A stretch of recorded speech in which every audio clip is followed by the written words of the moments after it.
Baswedan Muhaimin Iskandar mendapat nomor urut 1, sementara pasangan Prabowo Subianto Gibran Rakabuming Raka mendapat nomor urut 2, dan pasangan Ganjar Pranowo Mahfud MD mendapat nomor urut 3. Insya Allah nanti dari TPD akan menentukan target secara teknis. Anies melakukan belusukan dengan berjalan kaki hingga mengendarai sepeda motor bersama istrinya untuk sampai ke lokasi acara.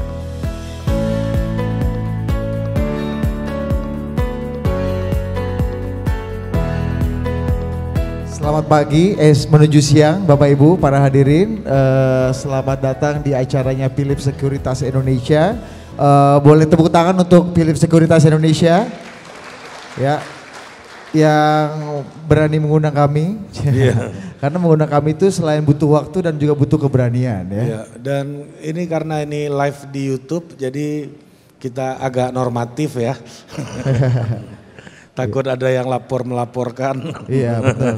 Saya tadi di sesi sebelumnya saya mau tanya juga ke Pak Wisnu tadi Pak. Kan dari Pegadaian kan, udah berapa caleg Pak yang udah gadein rumah Pak? Atau gadein harta untuk bertarung di pemilu 2024 ini ya? Oke. Nah ini menarik, pertama-tama perkenalkan dulu kami berdua dari Total Politik, nama saya Budi. Dan saya Ari. Ya kalau digabung kami jadi Menkominfo, Budi Ari ya. Dan hari ini kita akan coba sharing-sharing sedikit tentang political overview lah yang kita udah bikin, mudah-mudahan bisa menambah wawasan dan kepekaan Bapak Ibu sekalian dalam mengambil keputusan di masa-masa yang kata orang ini penuh ketidakpastian gitu ya. Oke, boleh ditampilkan biar cepat aja kita tanya jawab. Ya, muka lu agak sayu di sini, kenapa deh? Iya, ini tanggal tua ya.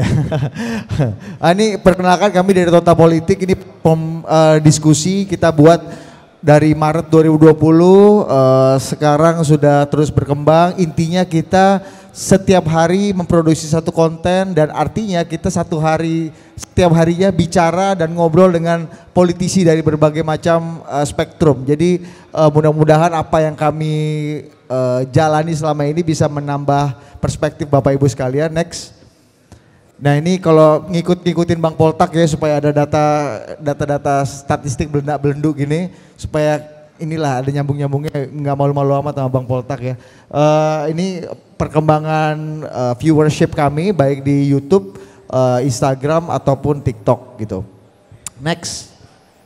Oke, nah ini langsung masuk ke materi. Jadi lagi-lagi Pak Daniel karena ini ditayangkan di YouTube live, jadi kami bicara mohon maaf agak normatif Pak, ya kan. Kalau Bapak suruh mati YouTube-nya kita akan buka semua nih Pak. Jangan. Enak. Saya senang banget hari ini Pak Daniel ketemu Bang Poltak gitu ya. Saya mau datang karena sebenarnya lihat Bang Poltak. Wih, Bang Poltak ini orang yang sangat berperan ya hidup kita ya. Karena sampai sekarang setiap saya beli speaker, saya mau ngetes lagunya itu pasti pakai Bohemian Rhapsody. Itu saran dari Poltak Hotradero di live hacknya. Jadi kalau mau tahu kehidupan apa aja itu baca aja Twitternya. Iya. Poltak ya. Kalau di Wiro Sableng apa? Kakek segala tahu itu loh. Kalau Wiro Sableng bingung dia muncul tuh biasanya. Itulah Bang Poltak ini ya.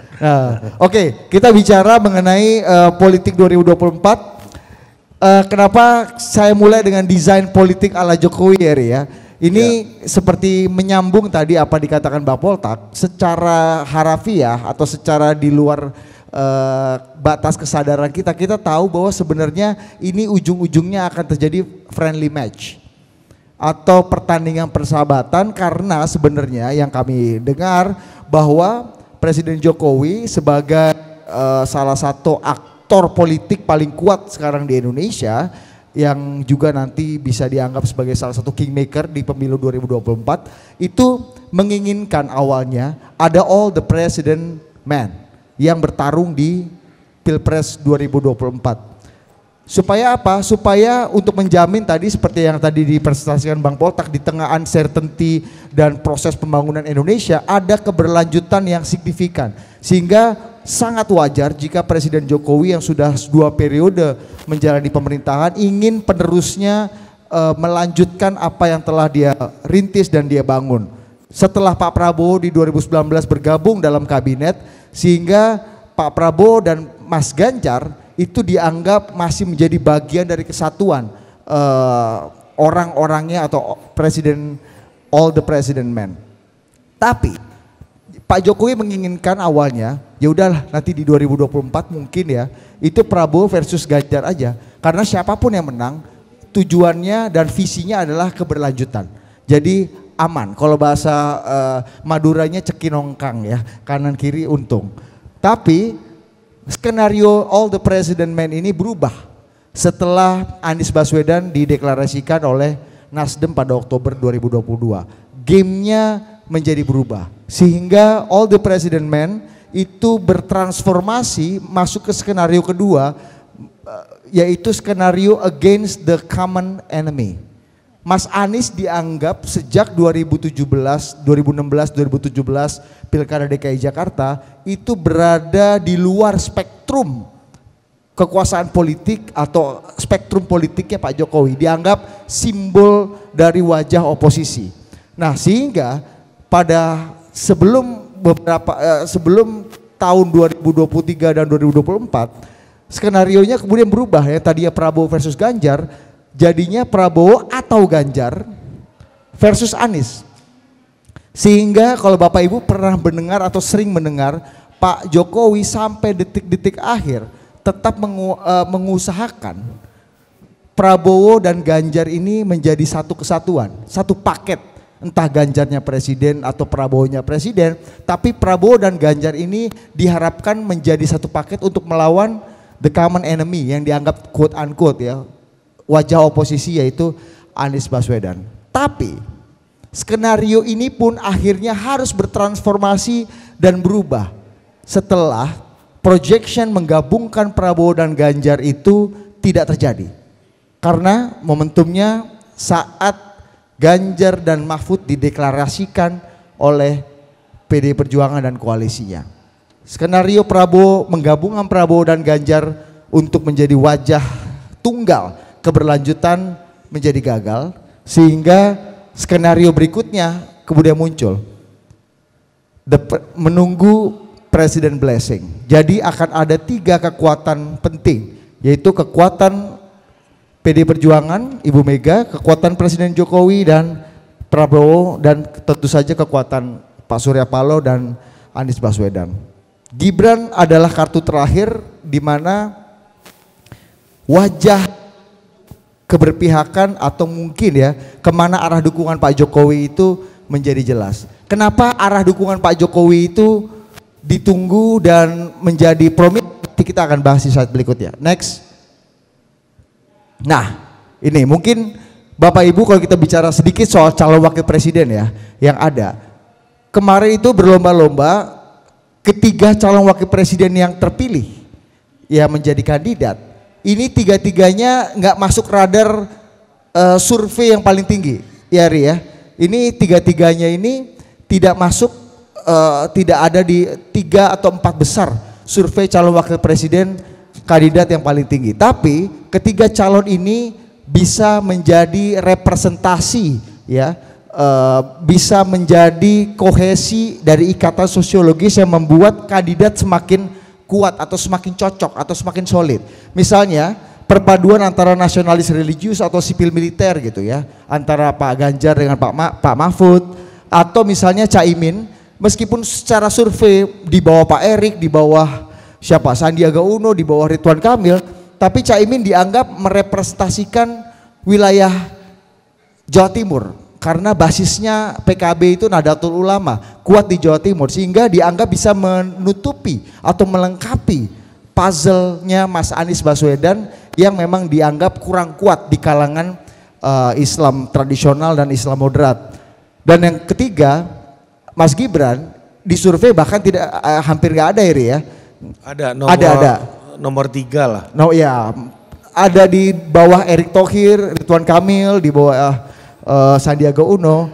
Tapi Mas Gibran dipilih karena menjadi wajah representasi dari Jokowi, sehingga calon-calon wakil presiden ini tidak hanya menyumbang potensi keterpilihan, tapi juga menyumbang wajah kecocokan sehingga membuat potensi keterpilihannya tinggi. Next. Nah, ini dia. Apakah Jokowi akan lemdak, Bapak Ibu?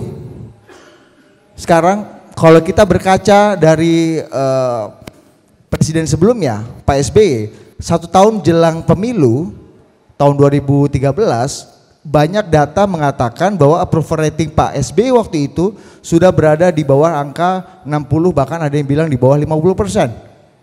Pak Jokowi sekarang kondisinya berbeda, sehingga 1 tahun jelang pemilu kondisinya Pak Jokowi masih cukup tinggi, sehingga Pak Jokowi dianggap belum memasuki masa-masa lemdak, sehingga pengaruh kekuatan dan endorsement Pak Jokowi begitu menentukan pilihan.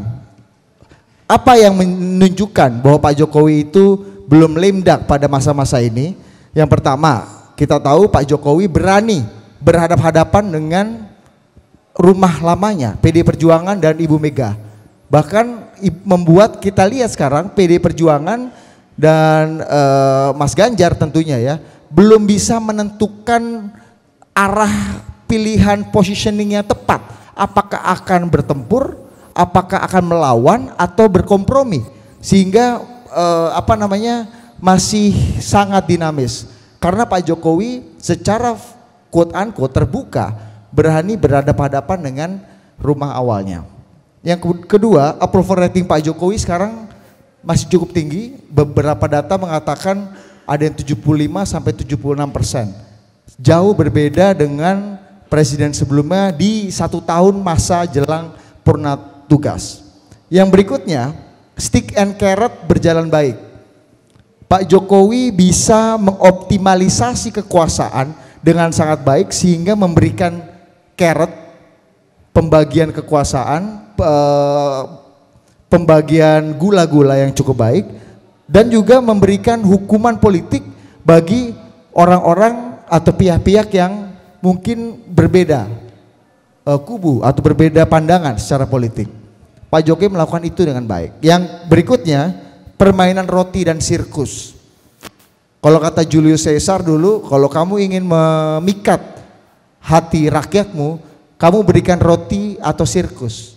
Roti itu makanan, kesejahteraan. Sirkus tuh harus berikan hiburan. Nah, Pak Jokowi secara simultan, secara efektif dan market driven bisa memberikan roti dan sirkus yang membuat approval rating Pak Jokowi tetap di angka sangat tinggi sampai saat ini 1 tahun jelang Pak Jokowi purna tugas. Next. Apa sih roti dan sirkusnya Pak Jokowi ini nanti bisa kita diskusikan ya. Misalnya rotinya itu apa sih yang kemudian membuat Pak Jokowi tetap ditunggu gitu ya. Kita tahu ada bantuan sosial 470-an T tahun 2023, kemudian tahun depan ada angka sekitar 546 T, ada bantuan El Nino, BNPT, bantuan pangan. Kemarin kita juga sudah lihat 99 proyek strategis nasional sudah jadi, 2043 km jalan tol sudah jadi, dan ini turut menyumbang approval rating atau kepuasan Pak Jokowi sangat tinggi. Jalan tol yang menghubungkan lintas Jawa dari Jakarta, dari Banten sampai ke Surabaya. Kita nggak pernah membayangkan bahwa Lebaran, masa mudik Lebaran itu bisa dan selancar seperti zaman Pak Jokowi. Dulu itu kan pasti, saya ini wartawan Pak, setiap Lebaran itu pasti saya liputan Bang Poltak, itu kalau nggak di Simpang Jomin, di Pasar Hari atau di untuk menanti kemacetan-kemacetan yang biasanya timbul di saat Lebaran. Oh, ini sinyal. Oke, sekarang udah nggak ada kemacetan itu. Kemudian juga kita lihat ada pembangunan 8,2 juta rumah. Ada juga misalnya kita lihat kemarin pembukaan lapangan kerja lebih dari 5,4 juta lapangan kerja terbuka dari sektor padat karya infrastruktur. Jadi Pak Jokowi memberikan roti yang cukup baik buat masyarakat sehingga sehingga masyarakat itu bisa tetap happy dengan Pak Jokowi. Sirkus itu apa? Tontonan, sesuatu yang membuat kita happy melihatnya. Kita lihat Pak Jokowi waktu itu pergi ke Ukraina, ke Rusia, ketemu Putin, ketemu Zelensky, berupaya untuk mendamaikan Rusia dan Ukraina. Meskipun hasilnya belum tentu berhasil, tapi kita melihat, wah, kita punya pemimpin yang diterima dan bisa menjadi inisiator perdamaian global. Next, misalnya kita tahu perhelatan G20 sukses, KTT ASEAN juga sukses, MotoGP sukses, Piala Dunia U17, belusukan. Kebayang nggak Bapak Ibu, Pak Jokowi bisa di tengah-tengah kritik waktu itu misalnya, Pak Jokowi pergi ke Lampung, terus mengecek jalan rusak di Lampung. Ada skenario dia udah disiapkan jalan yang cukup baik oleh pemerintah daerah setempat, tapi Pak Jokowi memilih jalan yang rusak. Sehingga masyarakat tepuk tangan, wah hebat Pak Jokowi, ngecek jalan rusak sendiri. Sirkusnya dapat, kita happy ngeliatnya, wah pemimpin kita nih top, memberikan aksen-aksen membuat kita tetap percaya dan tetap menanti. Apa aja sirkus-sirkus lain yang dilakukan oleh Pak Jokowi. Next. Ya ini tadi kita lihat approval rating Pak Jokowi 75,8% dari indikator politik. Next. Nah ini dia Pak, Bapak Ibu. Ini saya ambil data dari Sirus Network, survei di bulan Oktober, tepatnya 16 sampai 18 Oktober. Ada sekitar angkanya 30% dari pemilih Indonesia yang sangat tergantung atau mengikuti secara signifikan endorsement dari Pak Jokowi. Ini 30% ini agak lumayan dari 100% pemilih. Karena jarak di antara kandidat itu kan sangat tipis semua kan. Makanya 30% ini jadi relevan. Dan saya ingin nambahin soal roti dan sirkus tadi. Yang menjadi kekuatan utamanya Pak Jokowi dalam Pilpres 2024 itu tentunya adalah persepsi publik. Ya. Itu core dari kekuatan politiknya Pak Jokowi itu adalah persepsi publik. Karena Pak Jokowi memiliki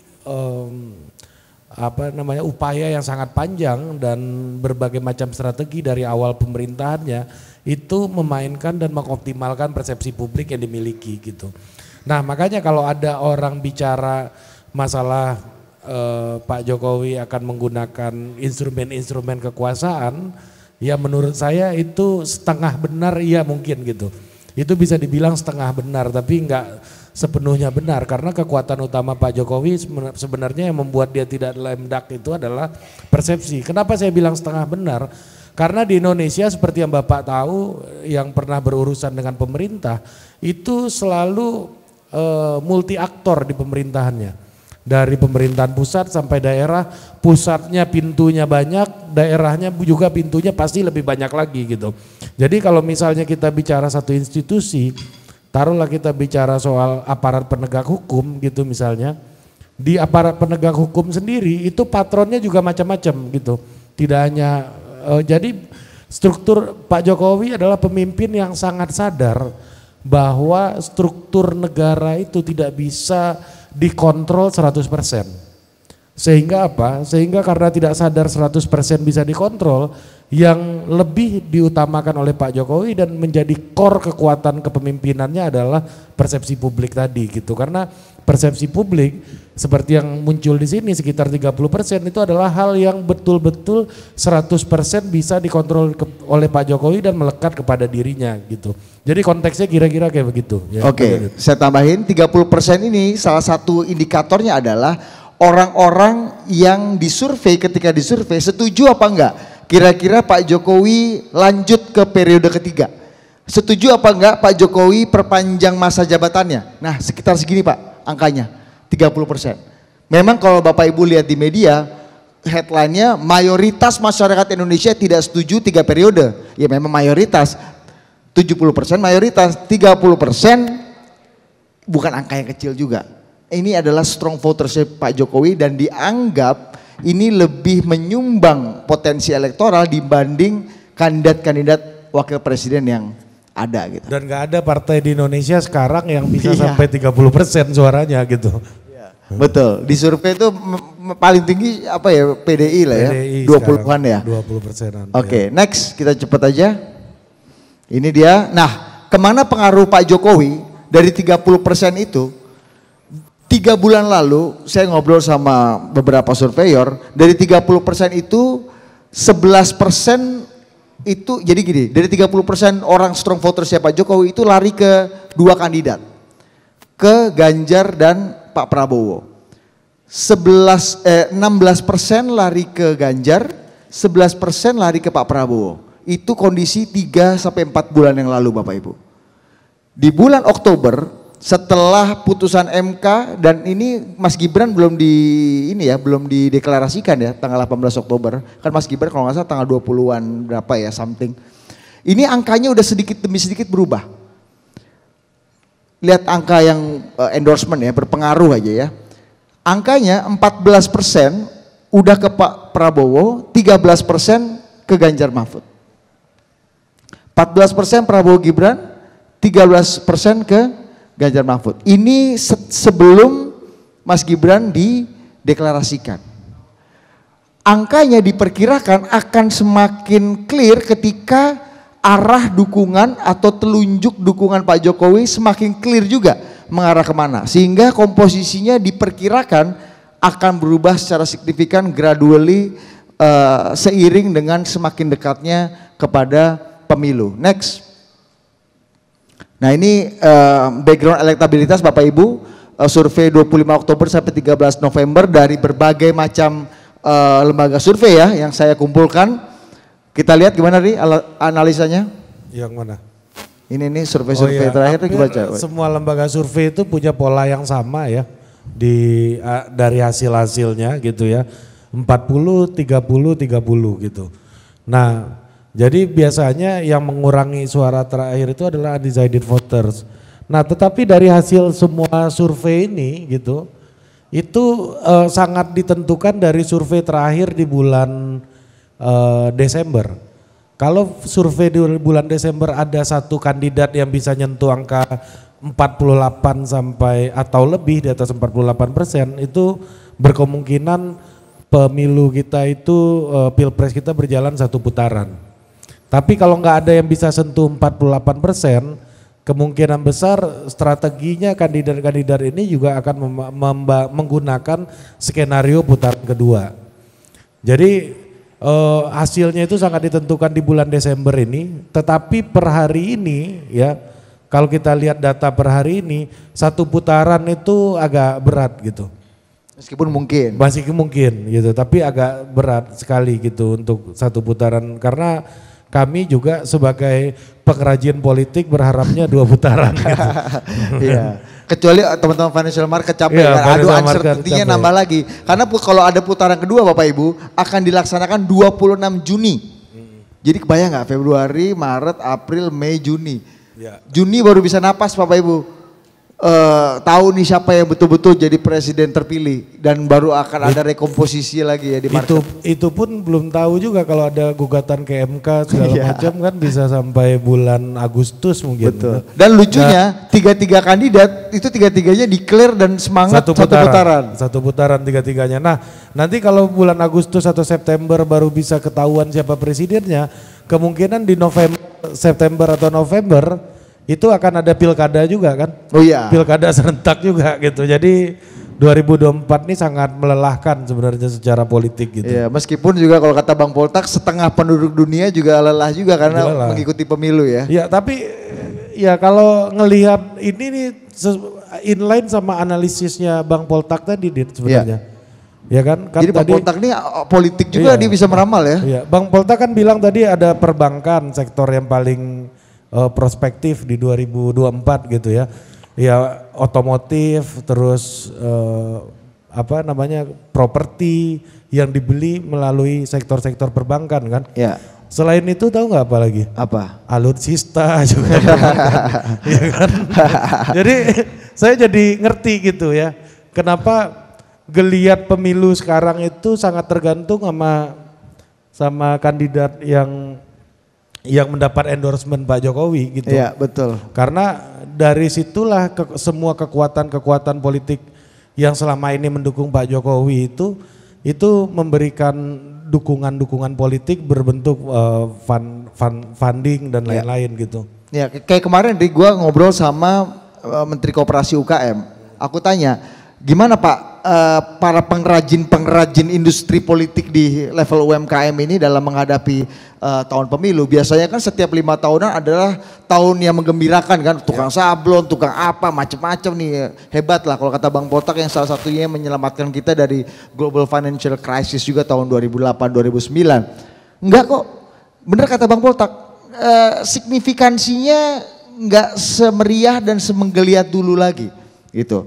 Aku nggak tahu kenapa, mungkin nanti bisa, gue juga pengen tanya ke Bang Poltak, kenapa Bang gitu? Ini laporan pandangan mata dan laporan dari bawah juga ke Pak Menteri bahwa geliatnya tidak seperti yang dibayangkan di bawah.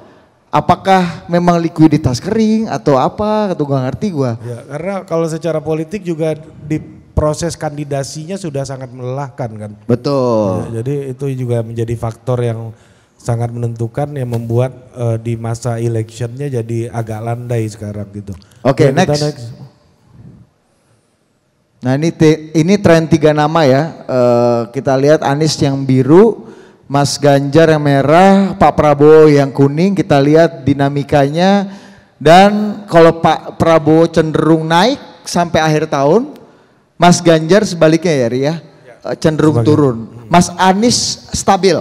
Ya, stabil di bawah maksudnya ya, stabil di nomor 3 sementara nih. Ya. Oke. Apa menambahin? Ya, yang itu ada nggak data partisipasi itu? Ada. Abis ini. Ya. Next.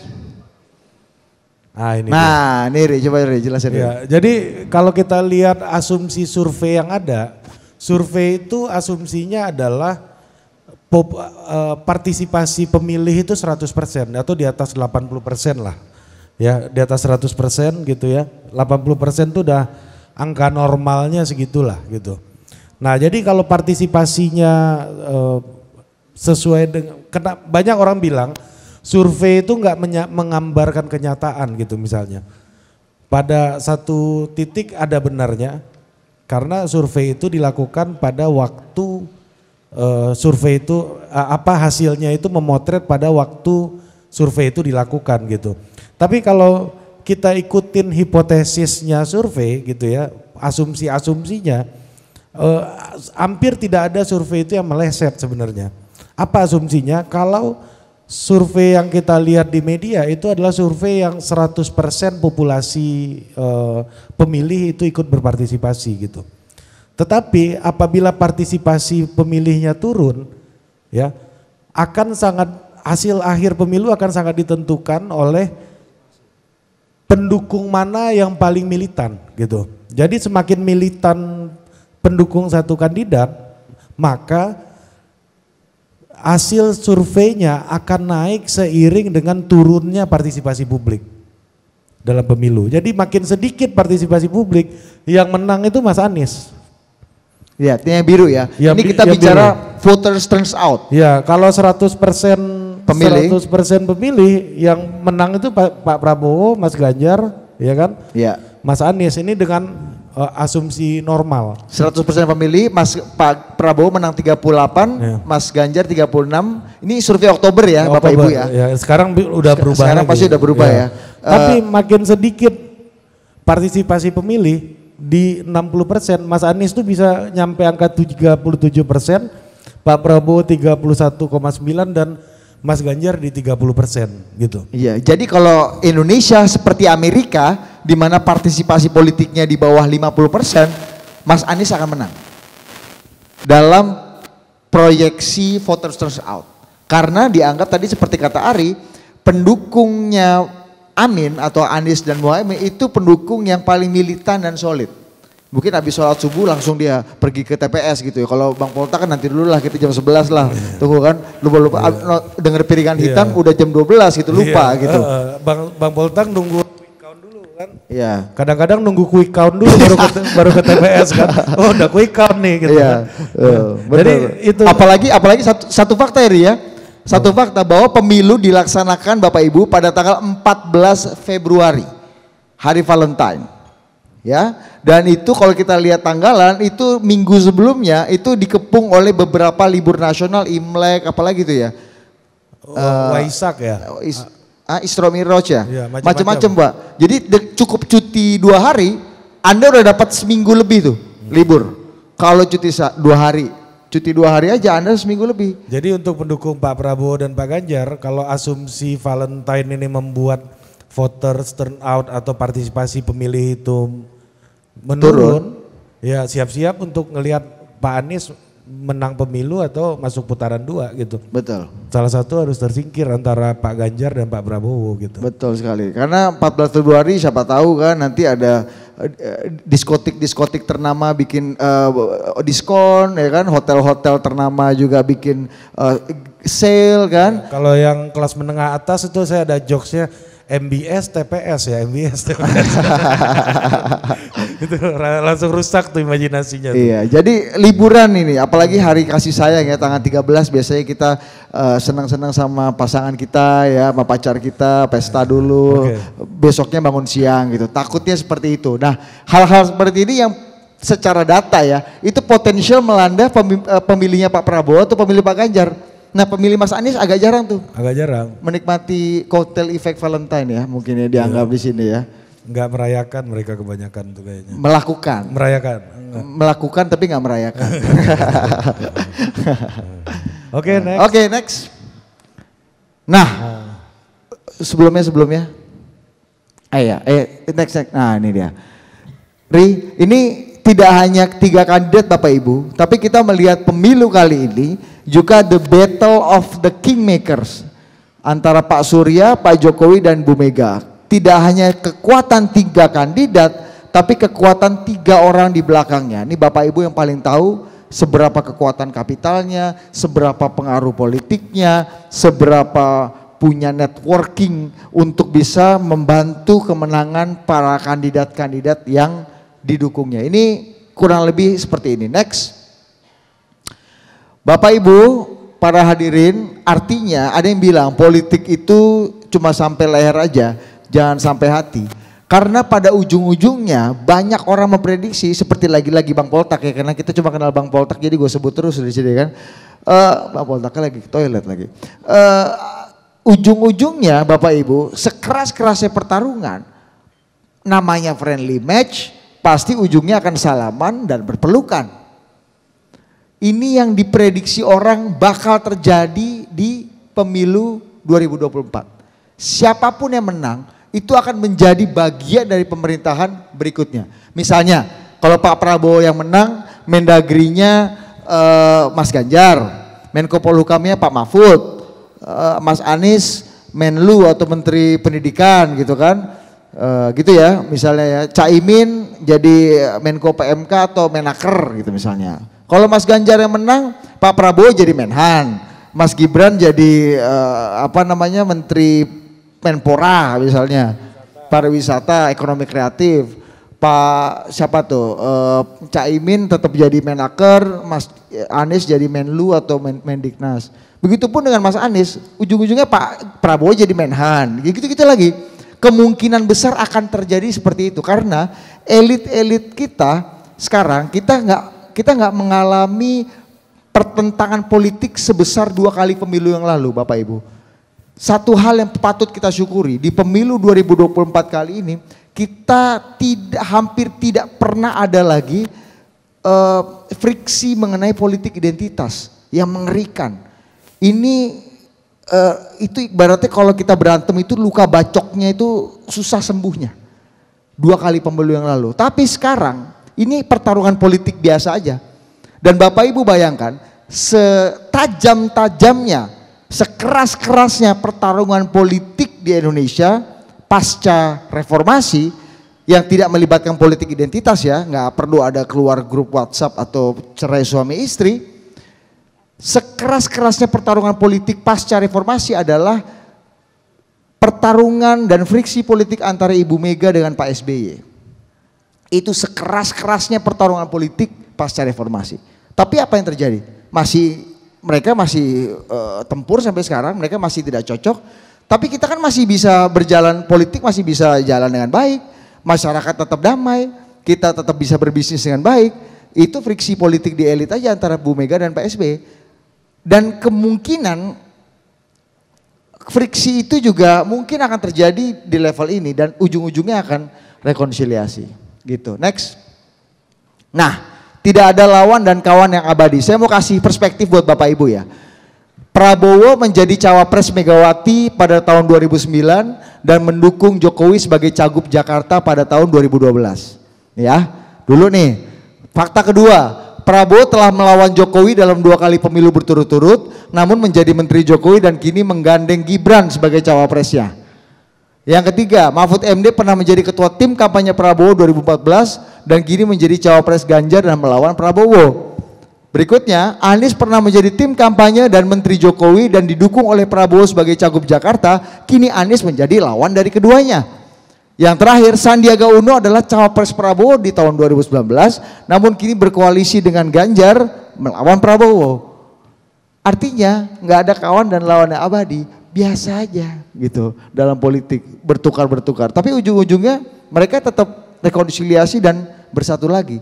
Kekuatan elit kita, nanti Ari bisa jelasin, adalah berkomunikasi dan berkompromi ya. Gimana Ari? Oh udah, next. Oke, semua akan jadi presiden normal Bapak Ibu. Saya waktu 2 minggu lalu ya, 3 minggu lalu lah, saya wawancara Bapak Khatib Basri, Pak Dede, kita Total Politik sama Pak Dede membedah program visi misi para capres terutama di bidang ekonomi. Kalau mau lihat cari aja Khatib Basri di Total Politik ya. Kita bedah satu-satu tuh sampai agak detail.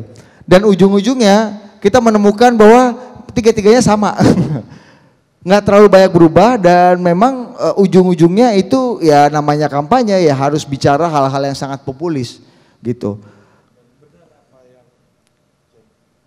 Ya. Ya.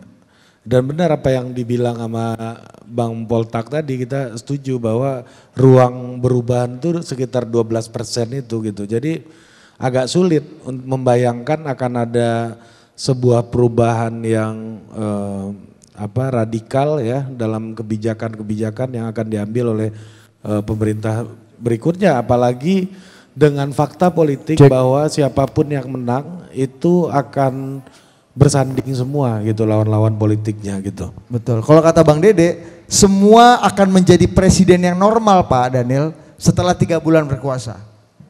Jadi kalau kata George Bush senior kan, campaign is one thing, governing is another thing gitu. Kalau kata Kennedy, kita berkampanye dengan puisi, kita governing dengan prosa. Setelah 3 bulan, semua presiden dengan semua janji-janjinya akan menjadi manusia yang normal. Ketika melihat APBN, ketika melihat neraca, ketika manggil Poltak Kotradero ke istana, dikasihlah data-data pada dia akan jadi manusia normal 3 bulan setelah jadi presiden.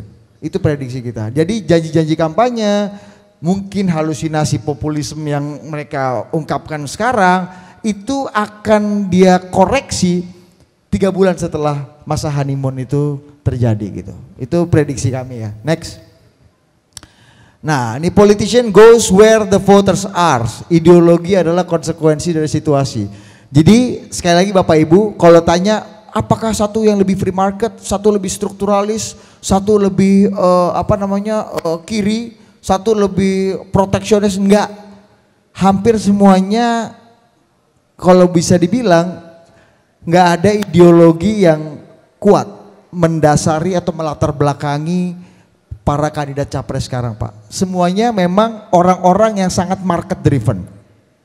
Dalam politik elektoral kita, politisi kita, kandidat kita itu selalu dan terbiasa mengikuti apa kemauan publik, apa yang diinginkan oleh publik, sehingga program dan visi mereka itu sangat market driven, sangat tergantung pada aspirasi publik. Jadi kalau kata dulu Bang Poltak bilang kita harus yang agak pro free market lah gitu supaya ekonomi kita ini bisa lebih free trade dan fair trade kayak gitu kan. Ya enggak juga gitu. Tapi kan waktu Orde Baru kan juga kita mafia Berkeley itu kan juga ini pro pasar bebas. Loh, enggak juga.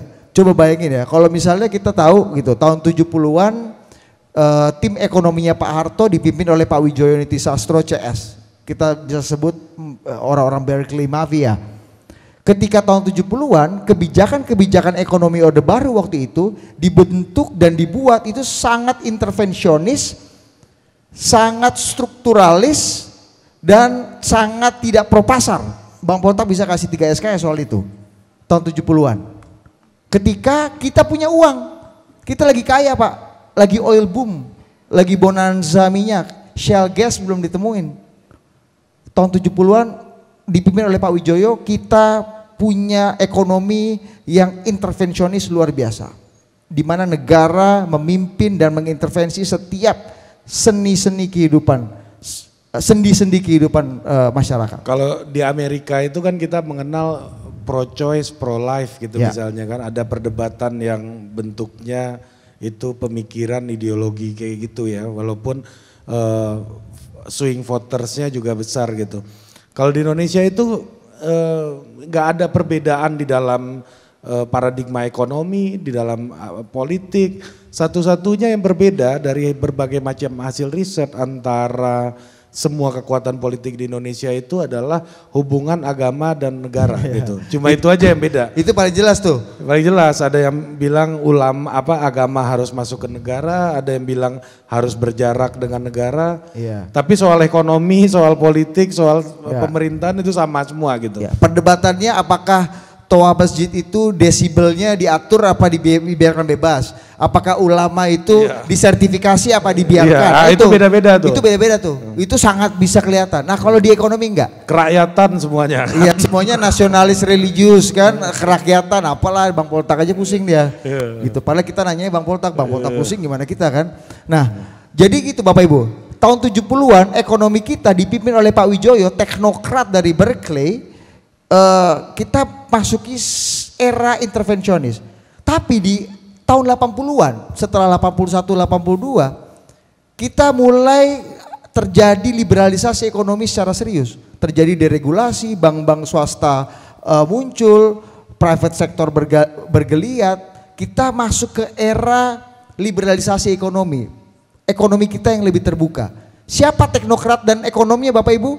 Tetap Pak Wijoyo, CS. Orang-orang yang dulu tahun 70-an itu mengeluarkan kebijakan yang sangat intervensionis gitu. Jadi lagi-lagi nggak ada ideologi Bapak Ibu, ideologi adalah konsekuensi dari situasi. Situasinya apa? Punya duit apa kagak, neraca perdagangan kita bagus apa enggak, harga minyak batu bara berapa kawan. Nah itu dari konsekuensi ideologi gitu. Jadi Pak Jokowi memproteksi kita memproteksi nikel kita itu bukan karena ideologi juga, enggak, itu karena konsekuensi dari situasi aja. Kita harus membangun ekosistem EV di Indonesia. Ini kebijakannya sangat pragmatis sebenarnya, dan kemungkinan ketiga kandidat calon presiden kita itu akan berlaku demikian. Jadi Pak Daniel, 3 bulan kita lihat setelah honeymoon itu selesai, mereka akan jadi orang normal ketika Poltak Hotrodero sudah dipanggil ke istana. Gitu. Next. Udah, terima kasih Bapak Ibu. Oke, Ari mau nambahin? Enggak, udah kita tanya jawab aja. Oke, baik, luar biasa. Kalian yang presentasi, aku yang deg-degan tadi ya. Takutnya ada yang bisa dipelintir, soalnya ini kita langsung live di YouTube soalnya. Kita udah punya SOP untuk live kok. Oh udah ada ya. itu kalau Pak Daniel tadi nyuruh kita stop YouTube tuh lebih ugal-ugalan lagi. Oh aduh. Kalau YouTube-nya nyala, Prabowo bagus, Anies bagus. Makanya tadi kita sebut Bang Poltak 20 kali karena kita tadi mau menyebut orang lain yang lebih berbahaya, tapi karena Bang Poltak kita tahu orang yang sangat demokratis dan ini baik ya. Jadi korban ya, aduh Pak Poltak, sabar ya Pak Poltak ya. Oke baik, menarik sekali ya. Jadi tidak ada kawan dan lawan yang abadi, bener banget ya. Jadi memang kita pun sebagai voters jangan terlalu baper harusnya ya. Karena memang yang melakukannya saja itu justru tidak ada yang abadi. Musuh pun gak ada yang abadi, nanti juga bisa jadi teman lagi. Oke baik.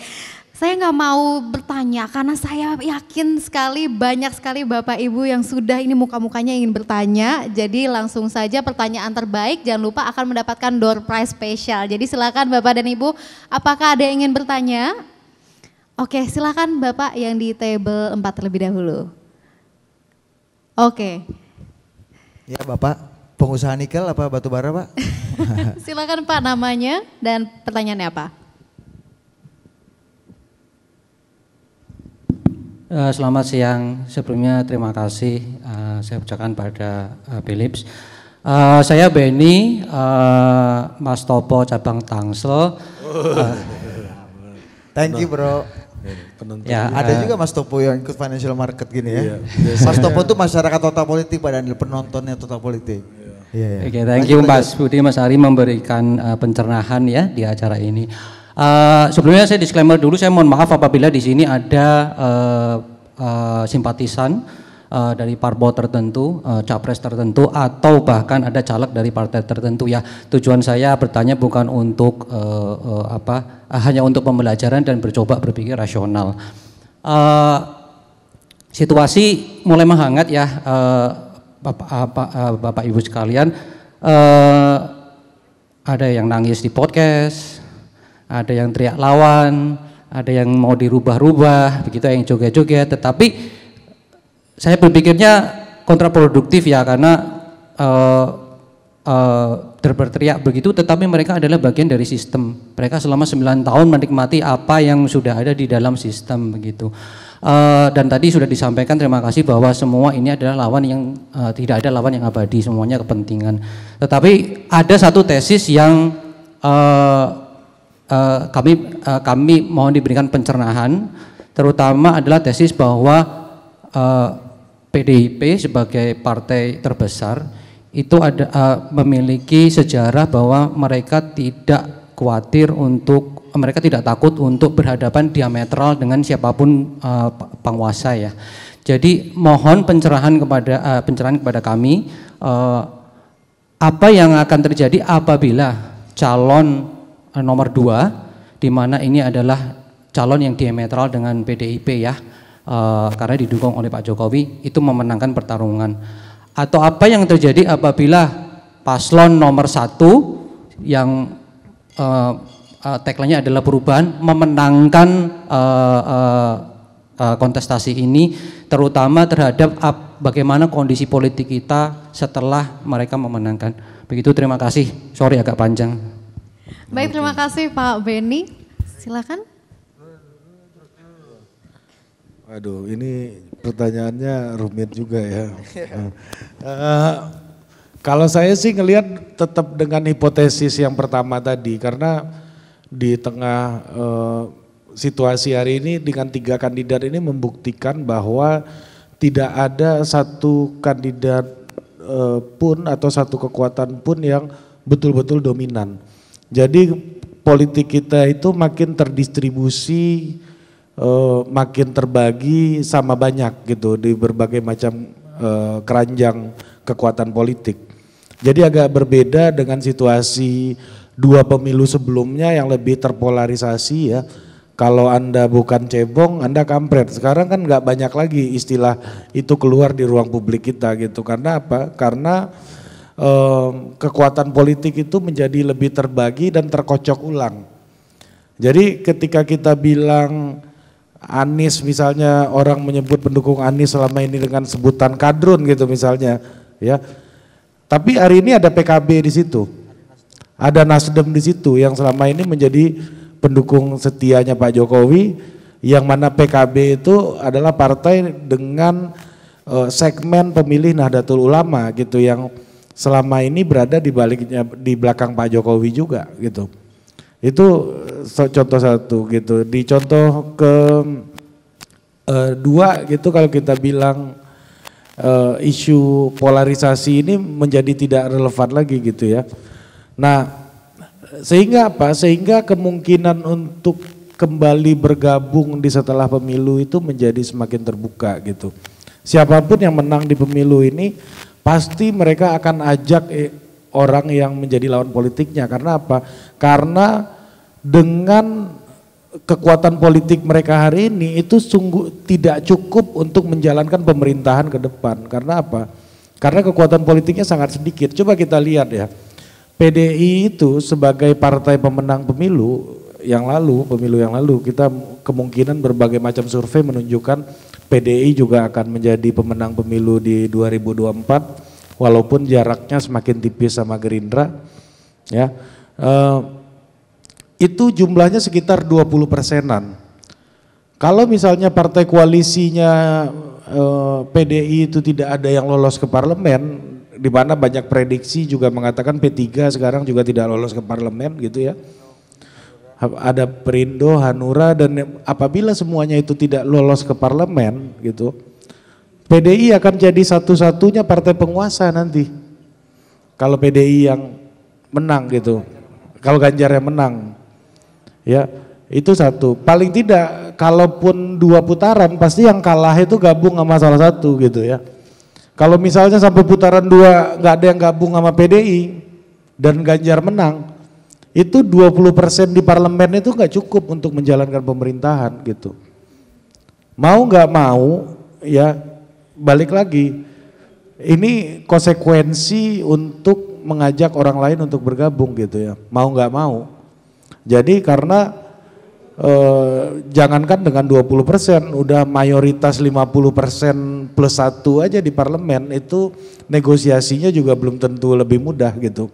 Jadi itu makanya karena terdistribusinya kekuatan di masing-masing capres ini, maka konsekuensinya nanti semuanya akan bergabung, dan presiden siapapun di tengah situasi krisis dan ketidakpastian global kayak sekarang itu membutuhkan kekuatan politik yang sangat besar di parlemen gitu.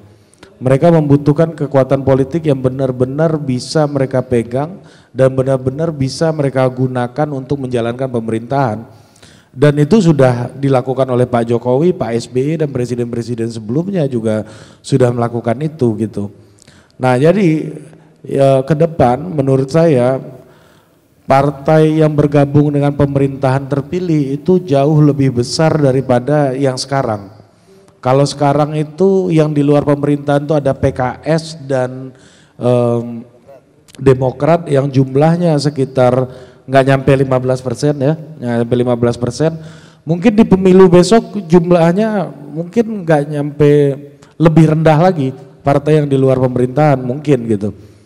Bahkan tergantung dari bagaimana PDI nanti menyikapi respon untuk bergabung. Jadi nanti kalaupun tidak terjadi rekonsiliasi nasional itu karena ada yang menolak untuk berekonsiliasi, bukan karena tidak diajak oleh siapa yang menang pemilunya gitu. Karena kita belajar dari pola-pola Bu Mega gitu, misalnya di pemerintahannya SBY selama 10 tahun, Bu Mega tidak mau bergabung dengan koalisi pemerintah. Nah sehingga apa? Sehingga PDI berada di barisan oposisi. Nah apakah keputusan itu akan tetap diambil Bu Mega? Ini juga sangat tergantung dengan pertarungan internal di PDI Perjuangan sendiri. Apakah setelah Bu Mega ini siapa yang akan memimpin pemerintahan, kepemimpinan di PDI? Itu juga akan sangat menentukan ya. Kalau Mbak Puan yang melanjutkan Bu Mega, itu kemungkinan PDI akan ikut dengan skenarionya Pak Jokowi. Tapi kalau bukan Mbak Puan yang melanjutkan atau faksi yang lain yang akan melanjutkan di PDI gitu, itu kemungkinan besar mungkin saja akan mengambil langkah seperti Bu Mega di tahun 2004 gitu. Mungkin kalau ada. Kalau Bu Mega masih bertahan? Kalau Bu Mega masih bertahan kayaknya akan status quo kayak sekarang gitu. Yeah. Nah, aku mau menambahkan Ari ya. Ada presiden di pemerintahan sebelumnya di Pak SBY 10 tahun ketika PDI Perjuangan meskipun ditawari berkali-kali dan sudah kita tahu faktanya ya, Pak Taufik juga membangun, Pak Taufik Kimas almarhum membangun jembatan yang sangat apik gitu ya dengan pemerintahan Pak SBY. Tapi Bu Mega dengan keteguhan hatinya itu tetap memilih berada di luar pemerintahan selama 10 tahun. Karena persoalan yang tadi persoalan politik yang mungkin bisa kita bilang sangat sentimental antara Ibu Mega dengan Pak SBY yang agak serius gitu. Apakah pola 10 tahun Bu Mega dengan Pak SBY akan dilakukan kembali di 2024? Saya rasa mungkin tidak. Kenapa? Karena sekarang saja ketika friksi dan tensi politik antara Pak Jokowi dan Bu Mega sudah dianggap cukup tinggi, Bu Mega dan PDI Perjuangan tidak melakukan langkah-langkah signifikan yang serius untuk menunjukkan friksi itu kepada Pak Jokowi. Pertama, kritik-kritiknya tidak terlalu terbuka dilakukan, meskipun ada beberapa kelompok yang secara sporadis juga mengkritik pemerintahan Pak Jokowi, tapi ada juga sosok Mbak Puan yang terus membangun jembatan komunikasi dengan Pak Jokowi ataupun administrasi untuk pemerintahannya. Itu pertama. Yang kedua, PD Perjuangan masih tetap menempatkan menteri-menterinya ada di dalam pemerintahan. PD Perjuangan juga tidak menarik menteri-menterinya dan masih memilih untuk tetap berada di dalam kekuasaannya Pak Jokowi. Sehingga dari sisi sini saja ketika tensi politik lagi tinggi-tingginya, tidak ada langkah-langkah politik yang strategis untuk mempull out kekuatannya PDI dan Ibu Mega dari pemerintahan Pak Jokowi. Itu menunjukkan bahwa potensi rekonsiliasi ke depan mungkin saja lebih mudah dilakukan dan terjadi. Karena mau bagaimanapun kandidat wakil presidennya masih anak buah Pak Jokowi di kabinet. Tapi itu bisa dilihat dari sisi yang lain juga. Kenapa menteri-menteri nggak ditarik oleh PDI Perjuangan di tengah situasi yang berseberangan? Ya mungkin saja karena pertama itu jangan-jangan skenario itu yang diinginkan oleh Pak Jokowi gitu. Yang kalau skenario itu yang diambil oleh PDI sendiri gitu. Jadi narasi Pak Jokowi ditinggalkan oleh PDI Perjuangan itu maka lebih solid dan lebih relevan untuk disampaikan ke publik gitu. Jadi meletakkan menteri di kabinet sekarang nggak ditarik oleh PDI Perjuangan, sebenarnya PDI Perjuangannya juga butuh dukungan untuk pemilu ya dari menteri-menteri yang ada.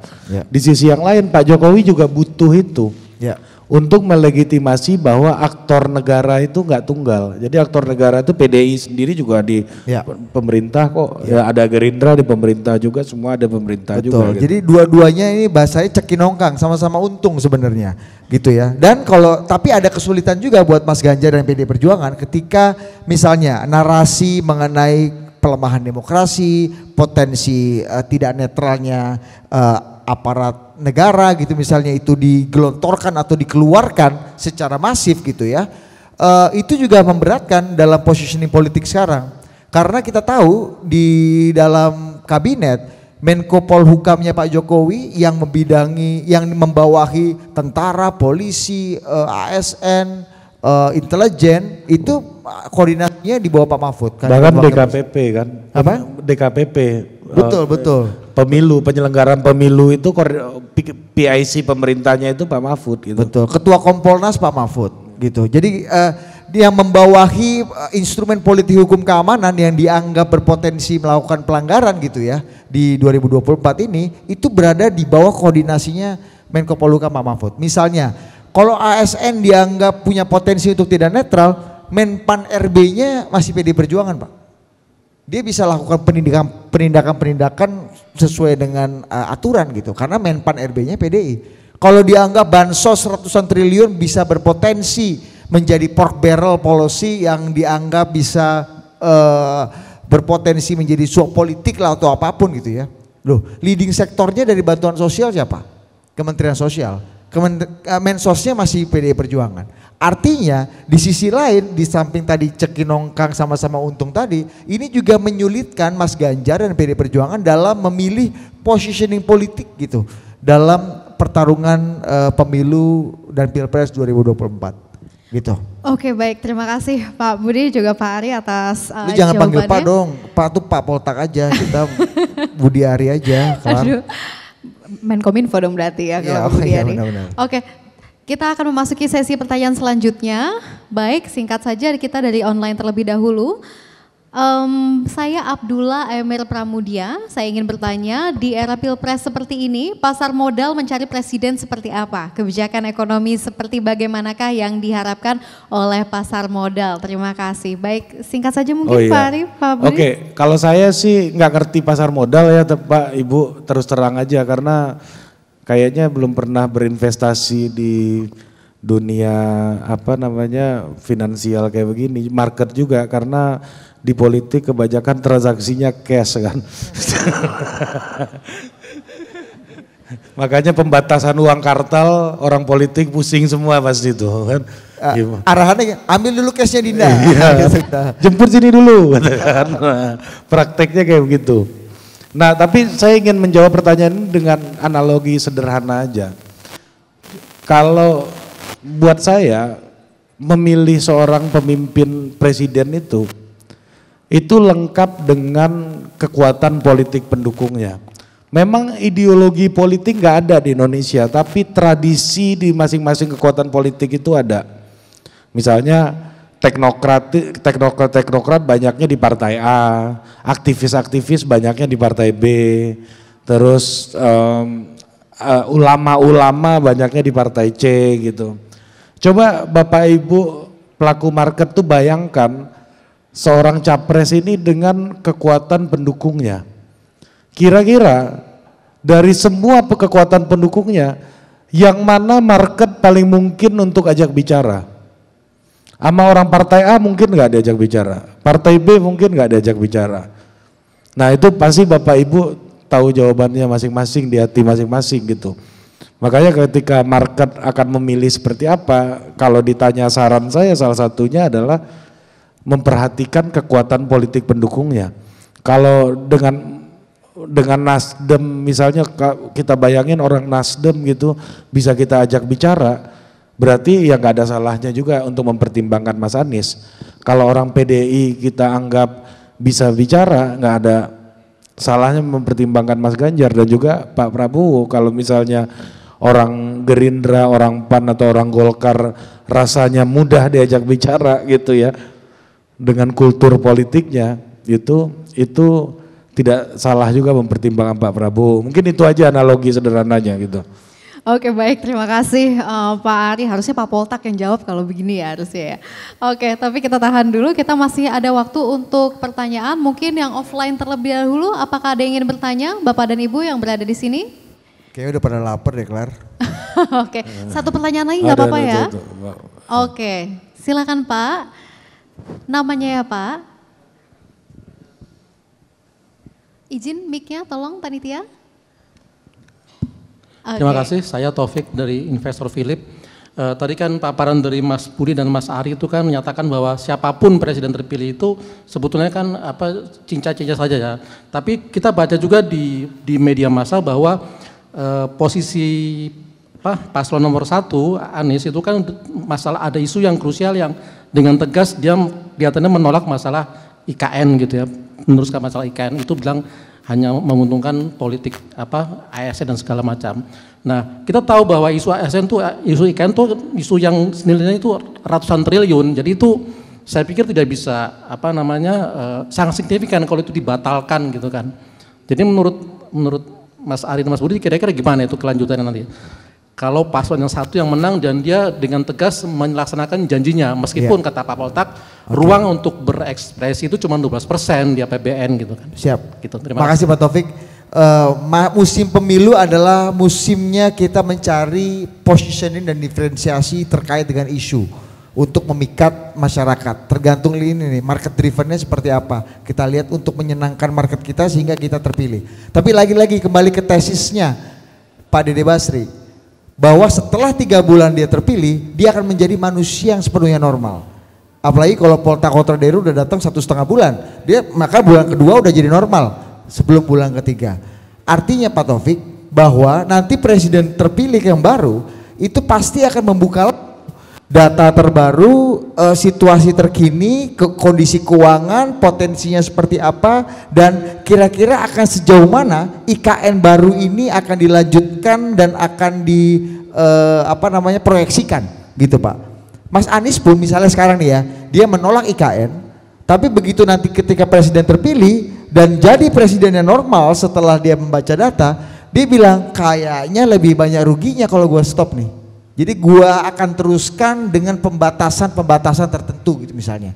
Clustering tertentu. Enggak sesuai projection apa yang udah dikeluarkan otorita atau di Bappenas. Gitu. Atau sebaliknya, calon-calon yang udah bilang saya akan bangun IKN, ternyata ada masalah global dan nggak ada uang, mereka juga nggak akan lanjutkan itu gitu. Betul. Akan terbatas juga. Oke, kita selesaikan dulu istana musim panasnya di sana, istana presidennya. kita selesaikan kompleks menteri beberapa ya kan, tempat-tempat yang kira-kira bisa tetap sustain, kan tetap perlu kan, nggak ada istana presiden kan di Kalimantan Pak Taufik, siapa tahu bisa jadi salah satu destinasi pariwisata juga misalnya gitu. Kalau misalnya lagi tadi orang-orang atau presiden yang terpilih nanti melihat data lagi, kira-kira lanjut apa enggak. Jadi menurutku semuanya Pak, apa yang Bapak Ibu saksikan dan khawatirkan sekarang itu sangat tergantung dengan nanti kondisi yang akan terjadi. Dan kembali ke tesis Ari, burung itu terbang dengan kawanannya Pak. Lihat siapa saja orang-orang teknokrat, pebisnis, investor, ahli-ahli, PhD yang ada di sekeliling kandidat-kandidat ini. Apakah orang-orang di sekeliling kandidat ini akan mempush atau membisikkan atau memberikan advice kepada para kandidat ini untuk melanjutkan atau menstop gitu IKN? Kita bisa lihat dari orang-orang yang ada di sekelilingnya. Kalau menurutku sih itu Bapak Ibu yang paling tahu siapa. Baik, terima kasih atas jawabannya. Terima kasih juga untuk pertanyaannya Pak Taufik. Kita beralih ke pertanyaan selanjutnya. Masih nggak apa-apa? Masih semangat kan? Oke. Ya, yang kita sih semangat, yang nggak semangat udah ya udah lapar ya, lapar udah. Udah itu udah ngebayangin lagi tahu telur, udah mie goreng gitu. Tunggu sebentar, satu lagi pertanyaan. Ada kelar. Oke, baik. Silakan yang dari meja B terlebih dahulu. Siap. Silakan Pak. Ya, terima kasih. Saya Injun, nasabah Philip yang cukup lama di sini. Mengenai politik nih Pak, saya ada pemikiran aja. Saya melihat dan saya mengikuti perkembangan Pak Jokowi selama 10 tahun menjadi presiden. Saya salah satu simpatisan dia dan saya melihat hasil kerja beliau. Saya rasa kita semua di sini setuju. Beliau salah satu presiden terbaik di Indonesia saat ini. Tapi dengan perkembangan politik terakhir saya lihat banyak manuver-manuver Pak Jokowi yang kelihatannya menurunkan rating dia. Ngangkat anaknya jadi cawapres, ngangkat anaknya satu lagi jadi ketua partai yang tanpa harus melewati jam terbang atau apalah istilahnya, langsung duduk di posisi yang tinggi. Saya ingin minta pendapat dari Mas Ari Budi nih. Kira-kira tindakan Pak Jokowi ini, saya ada ngobrol-ngobrol juga sama teman-teman. Untuk orang sekelas Pak Jokowi ini mungkin nggak melakukan tindakan yang di masa-masa akhir jabatan dia ini, dia mendegradasi pamor politiknya. Kalau dia diam-diam baik-baik aja, saya rasa nama dia akan dikenang sepanjang masa di Indonesia. Nah ini kita sebagai orang awam, saya sebagai praktisi bisnis, saya pengen tahu nih pandangan politik seperti ini, kira-kira apa ya Pak ya? Saya dengar ada skenario bahwa ini sebetulnya adalah skenario yang cantik dari Pak Jokowi dengan Ibu Mega, supaya politik aman-aman aja, ekonomi jangan berjalan mulus, kadrun, kampret atau cebong atau apa tiba-tiba lenyap sehingga ekonomi boleh berjalan dengan baik. Bener nggak pandangan seperti ini Pak? Terima kasih. Terima kasih Pak Injun, silahkan langsung dijawab saja Pak Ari Budi. Oke, yang kedua Budi tuh dia paling senang tuh jawaban konspirasi kayak gitu Pak. Kalau buat saya politik tuh nggak rumit-rumit banget tapi juga nggak sederhana banget gitu ya Pak. Nah yang pertama tadi itu soal Pak Jokowi di akhir masa pemerintahan.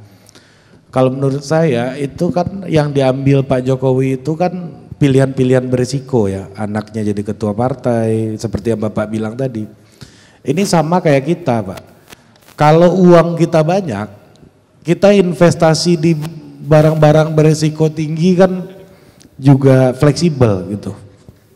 Kalau kita punya uang misalnya 10 miliar gitu tabungan gitu ya. 10 miliar tuh hari-hari, coba lu naikin dikit ya, buat marketin ini. Kalau saya imajinasinya sampai situ Pak, sorry ya. Ya Pak John seminggu lah. 15 lah. 15. Jadi enggak 10 miliar ini dalam artian biar gampang ngitungnya aja. 10 miliar gitu ada tabungan, kalau kita hajar 2 miliar pilihan investasi yang beresiko tinggi gitu. Paling tidak kita masih punya uang sekitar 8 miliar untuk mencari opportunity lain gitu. Nah, saya melihat Pak Jokowi juga gitu. Di akhir masa pemerintahannya approval ratingnya di atas 70%, bahkan sempat menyentuh 80%. Dan di beberapa provinsi di Indonesia approval rating Pak Jokowi itu bahkan sampai 90%-an. Itu yang bisa menyamai Kim Jong Un kayaknya di Korea Utara itu. Approval rating setinggi itu gitu. Seperti yang Budi jelaskan tadi di awal presentasi, strateginya kayak gitulah kira-kira secara umum gitu. Tapi dengan approval rating setinggi itu, Pak Jokowi pun sebagai presiden memiliki fleksibilitas yang lebih tinggi untuk ngambil pilihan-pilihan yang beresiko gitu. Saya mencoba untuk naruh kaki saya di sepatunya Pak Jokowi gitu ya.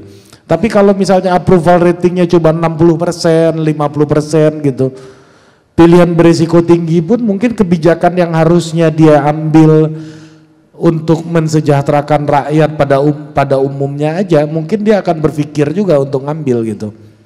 Nah, itulah yang membuat misalnya di akhir masa pemerintahannya Pak SBY dulu banyak kritik kepada Pak SBY yang mengatakan bahwa beliau lambat, beliau ragu-ragu mengambil keputusan. Karena apa? Karena tabungan approval ratingnya nggak sebesar Pak Jokowi gitu. Apa yang membuat tabungan approval rating Pak Jokowi itu sebesar itu? Salah satunya menurut saya dari temuan terbaru saya adalah Pak Jokowi bukan ketua partai. Ketua partai itu memiliki kekuatan politik di parlemen, dia bisa nyuruh orang untuk bikin kacau parlemen gitu ya, ketua partai, buat mendukung bisa gitu ya. Tetapi mereka juga memiliki kutukan. Kebencian orang kepada kadernya di tingkat bawah itu terakumulasi sampai ke atas gitu. Nah seperti itu juga Pak SBY dulu gitu ya, salah satunya skandal yang terjadi di partainya berdampak pada approval rating yang dimilikinya di pemerintahan. Sehingga apa? Sehingga pilihan politik yang bisa diambil Pak SBY menjadi tidak terlalu fleksibel gitu.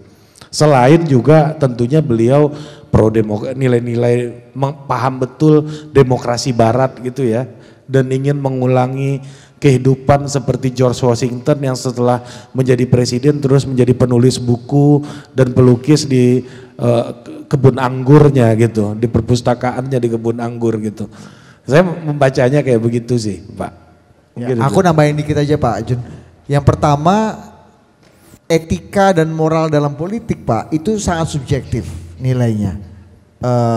Jadi ada yang merasa bahwa ini melewati batas, ada yang merasa bahwa oh kayaknya masih dalam tahap normal dalam game kekuasaan. Jadi debatable Pak.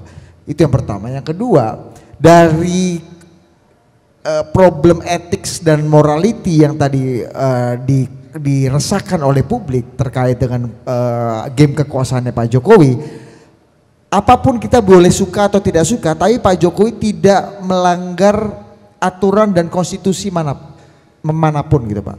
Jadi baseline secara konstitusi itu tetap betul-betul dijaga. Misalnya meskipun dia mau gitu ya, Pak Jokowi nggak hantam 3 periode gitu. Meskipun dia gitu loh. Mas Gibran pun gitu ya bisa sampai titik ini itu kan setelah melewati proses pengujian hukum yang terbuka dan ya kita bisa saksikan bersama. Perkara menang atau kalah itu kan game kita suka atau nggak suka. Pasti dalam sebuah game ada yang menang dan ada yang kalah. Dalam proses konstitusionalisme Pak Jokowi masih berada dalam wadah atau kadar yang cukup Pak. Jadi nggak above the constitutions. Itu yang paling penting, itu juga harus kita sadari gitu. Dan yang berikutnya ya seperti tadi, kenapa Pak Jokowi masih, oh ya yang berikutnya Pak, kita ada survei-survei, beberapa surveyor kita tanya gitu, seberapa tahu sih masyarakat Indonesia terkait dengan problem politik dinasti, Mahkamah Konstitusi yang meresahkan Bapak dan banyak masyarakat di sini gitu. Ternyata pengetahuan publik atas isu itu gak gede. Pertama, di bawah 30-an%. Sekitar 30% orang yang tahu Pak soal MK, dia nggak tahu Jimli Asyidiki ini siapa, musol apa, khotib Jumat apa siapa, Gibran ini siapa, dia nggak tahu juga gitu nama ininya gitu, siapa Anwar Usman ini siapa, ini bupati mana gitu. Kadang-kadang rakyat di bawah nggak tahu ternyata itu ketua MK. Jadi ini isu yang sangat elit Pak, sekitar 30-an% pengetahuan publik soal itu. Itu pertama. Jadi ya kalau orang yang concern dan tahu aja 30%, dari 30% itu Pak, itu yang setuju ada, yang nggak setuju ada. Mungkin banyak yang nggak setuju, tapi yang setuju juga ada gitu. Itu pertama. Yang kedua, ini level literasi masyarakat kita Pak. Mungkin orang-orang yang care itu orang-orang yang dianggap punya literasi, edukasi dan literasi pengetahuan yang cukup baik gitu, seperti kita semua yang ada di ruangan ini. Tapi jumlahnya nggak banyak Pak. Anda semua ini adalah elit daripada masyarakat Indonesia. Mungkin jumlahnya nggak sampai 11, 12, 13, under 20% Pak yang mengenyam pendidikan tinggi Pak setelah SMA. Raja elektoral kita, mayoritas kita adalah orang-orang berpendidikan SMP ke bawah. Yang mungkin lebih happy Pak kalau dikasih bansos, kalau mendapatkan PKH, mendapatkan bantuan yang real. Beras gitu Pak, atau menikmati betul kemampuan Pak Jokowi menjaga inflasi pangan selama ini sehingga mereka hidupnya tidak begitu volatile gitu Pak. Nah itu yang mungkin menjadi variabel yang akhirnya menentukan, oh saya kayaknya lebih happy sama Pak Jokowi deh. Akhirnya approval ratingnya segitu Pak, 75-76%. Meskipun ada persoalan yang tadi meresahkan kita nih, orang-orang yang selama ini terpapar informasi dan literasi. Sama gitu. ini saya tambahin dikit Pak, soal Bu Mega dan Pak Jokowi tadi, Budi mungkin lupa menjelaskan gitu ya. Kalaulah Pak Jokowi nggak bisa jalan sama Bu Mega, salah satu yang bisa dipastikan di 2024 adalah Prabowo pasti kalah lagi. Pasti kalah lagi kalau Pak Jokowi nggak bisa jalan. Kurang kuat apa partai pemenang pemilu bareng sama presiden? Pasti kalah. Jadi ketika Pak Jokowi pisah jalan sama Bu Mega, alternatif dalam demokrasi itu jadi ada gitu. Karena dua kekuatan ini kalau menyatu ya bisa jadi absolut Pak. Bayangkan semua partai pendukung Pak Jokowi juga pasti akan gabung ke koalisi PDI hari ini. Sekarang koalisi PDI kan cuma ada P3. Jadi salah satu hikmahnya kalau tadi ini adalah permainan Bu Mega dan Pak Jokowi, kalau saya melihatnya ini lebih kepada cara gitu ya, sebuah proses politik yang pada akhirnya di 2024 kita diberikan pilihan-pilihan yang hampir sama-sama kuatnya semuanya. Jadi kalau misalnya gabung Pak Jokowi dan Bu Mega kayaknya pilpres kita nggak ada alternatifnya gitu ya. Nggak ada alternatifnya, ya udah kita udah bisa pastikan Prabowo kalah, mungkin Anies tidak maju ya. Ini faktanya sekarang Mas Anies masih bisa maju gitu ya. Kalau hari ini artinya apa? Kekuatan itu menjadi seimbang dan akhirnya alternatif dan pilihan menjadi ada dalam pilpres kita nanti gitu. Mungkin itu aja. Oke baik, terima kasih atas jawabannya, terima kasih atas pertanyaannya Pak Enjen, luar biasa sekali. Dan karena keterbatasan waktu, inilah akhir dari sesi tanya jawab kita kali ini. Boleh minta tepuk tangannya untuk kedua narasumber kita, Pak Budi dan juga Pak Ari, luar biasa sekali. Izin menutup sesi ini dengan pantun boleh ya? Oke, boleh dibantu cakepnya ya Bapak Ibu, biar kita semangat ya. Beli reksadana 100 juta. Profit banyak, hati bahagia. Mau pilih 1, 2, dan 3, yang penting tetap Bhinneka Tunggal Ika. Ya Bapak dan Ibu. Semangat untuk kita semua. Ri, aman Ri, ternyata 10 miliar tuh nggak kegedean juga, kelar aja 100 juta ya kan. Oke, aman. Oke baik, tepuk tangan sekali lagi untuk kedua narasumber kita. Terima kasih Pak Budi, Pak Ari.